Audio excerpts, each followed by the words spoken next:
পবিত্র করবেন না, সেই মানুষগুলোর মধ্যে একজন হলেন ওই পুরুষ, যে পুরুষ টাকনুর নিচে পোশাক পরে। পোশাক পরে বলতে যে পোশাক উপরের দিক থেকে যায় সেটা টাকনুর নিচে পরে, প্যান্ট, পাজামা, চাদর, লুঙ্গি, জুব্বা, জামা, এগুলো। মোজা যেটা থাকেই নিচে, নিচ দিক থেকে পরা হয়, ওইটার কথা ভিন্ন। তো এই যে মুসবিল যে ব্যক্তি টাকনুর নিচে প্যান্ট, পাজামা, লুঙ্গি ইত্যাদি পরে, এই ব্যক্তি তার সাথে আল্লাহ কিয়ামত দিন কথাও বলবেন না এবং তার দিকে আল্লাহ তাকাবেনও না, তাকে আল্লাহ পবিত্রও করবেন না।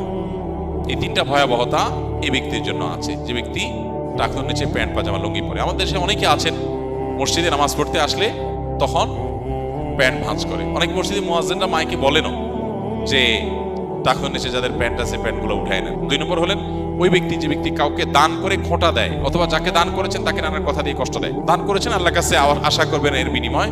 যাকে দান করেছেন তার সাথে আপনার কোনো আলাপ থাকবে না। দান করে খোঁটা দিলেন, কষ্ট দিলেন, খোঁচা মেরে কথা বললেন,